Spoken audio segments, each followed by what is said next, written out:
narrated an event. And then the Prophet told the people, sit down in the masjid, I have something to say to you. Tamim al-Dari came to me and told me something about Dajjal which confirms what I've been saying to you. So this is true. And then the rest of it comes out of the lips of the Prophet himself. Tamim al-Dari got on board a ship with some 40 of his companions. And then a storm came and blew the ship for a whole month. Singapore, have you studied geography? If you're on the western coast of Arabia, western coast, and you get on board a ship, you have to be either in the Red Sea or the Mediterranean Sea. I mean, somebody in Cape Town told me Atlantic Ocean, but forget that. In school. Either the Red Sea or the Mediterranean Sea. But if you're on the Red Sea and a storm comes and blows your ship, would you take a whole month before you reach land? No, not the Red Sea. So we eliminated the Red Sea because the storm came and blew the ship for a whole month before they reached land. So you have to go all the way across the Mediterranean Sea. When they reached land, it was an island. And when they got on shore, they were confronted by this very hairy beast or creature. So much hair on the body of this creature, you couldn't tell which side was head and which side was tail. Like sometimes in Lower Manhattan, you can't tell who is a man and who is a woman.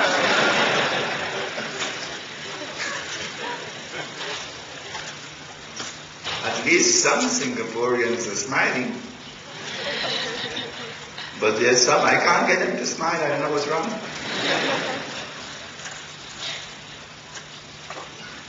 And then the beast spoke, and the beast said, I am Dajjal. No, sorry. I am Jassas. Jassas means spy. Spies. So you get a good job in the internet now. I'm spy. So this is an island which has a PhD in spying, an espionage, an intelligence work, James Bond kind of stuff. And then Jassas said to Tamim al-Dari, there is someone waiting to see you out there, pointing to a monastery. So Christian asked. When they went to the monastery, they met this young man, powerfully built, with curly hair. But he was in chains. His hands are chained to his neck, and his feet are chained together. And this man questions them. Among the things he asks them, you remember I told you, probably another 50 years? Remember? This hadith helps us to understand. He says, is there any water left in the Sea of Galilee?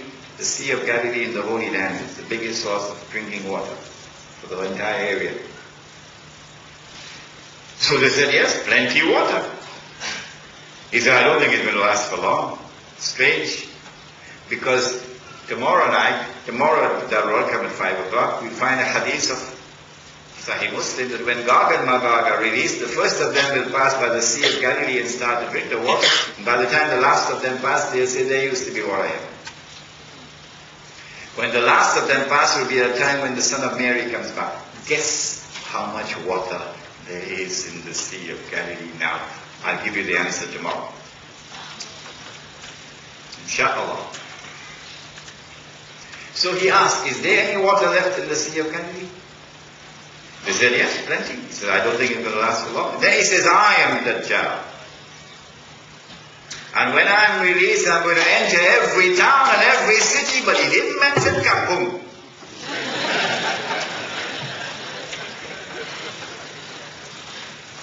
He didn't mention Kampung.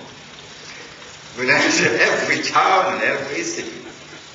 But not Makkah and Medina, because the angels are going to protect Makkah and Medina. So now we know that when Dajjal is released, he's going to be released on this island. And it is from this island that he has to launch his mission in a day which is like a year. And nobody knows how long is a day which is like a year. And from this island he has to launch his mission to impersonate the Messiah. And therefore to liberate the Holy Land, to bring the Jews back to the Holy Land, to restore a state of Israel in the Holy Land, etc. Which island is it? Which island is it? Do I have the right to ask that question? Absolutely. Now this is my answer. And my name is Imran Hussain. So you can differ with me. But if you differ with me, you're not allowed to leave the hall. Now, you will have to tell me which is the right answer, if my answer is the wrong answer. And you'll also have to give me the evidence which supports you. My answer.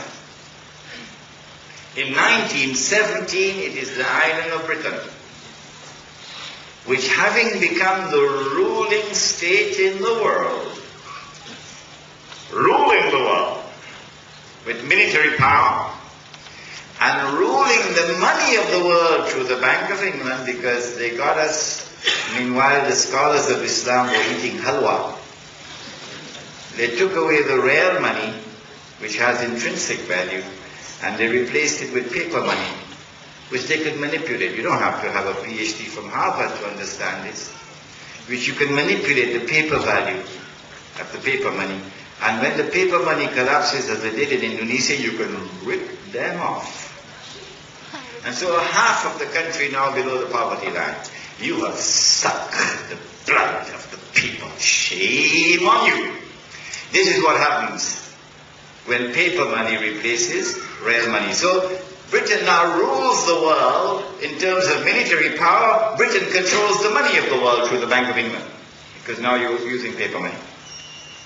In 1917, this Britain issues the Balfour Declaration that I spoke of earlier. In 1919, a British army defeats the Turkish army and liberates the Holy Land for the Jews. From 1919 to 1948, Britain allows the Jews to return to the Holy Land that the Ottoman Empire had not allowed. You could come back as a tourist, but you can't come back to reclaim the Holy Land, no.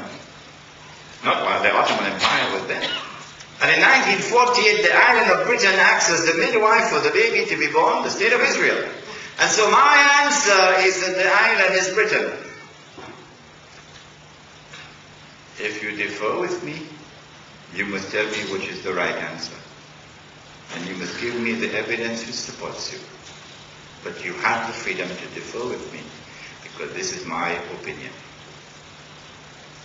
And so I answer and declare that when the false Messiah is in a day which is like a year, it is from Britain that he attacks. Britain is the headquarters of Dajjal. But one day, Britain is no longer the ruling state in the world.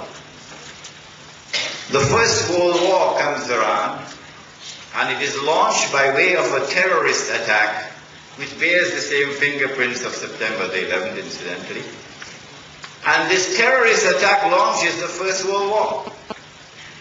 And Britain is forced into the war by those who planned the attack. And within 2 years of the launching of the First World War, Britain is about to surrender. Germany has encircled Britain with her submarines. Britain is no longer the ruling state in the world. And then, in a chapter of history which is still to be written, but we know what happened, Britain is offered a deal. A deal. If you will promise us the Holy Land, we will bring the United States into the war. So the Zionist movement succeeds in getting the Balfour Declaration. The United States enters into the war, and the tide of the war turns, and Germany is defeated. But the United States is now the new ruling state in the world. Not only does the United States of America have their military power, but also rules the money of the world. Because the sterling pound is now replaced by the US dollar. The Bank of England is now replaced by the World Bank and the IMF, and London is no longer the financial capital of the world, it is now Washington. If there was any doubt concerning the United States as a new ruling state in the world, look at the Second World War. It is an American general, a man named Dwight Eisenhower, who is the commander-in-chief of the armed forces, the Allied forces, etc. I don't want to take your time too much because I believe you are in agreement with me. The United States has taken over from Britain as a new ruling state in the world.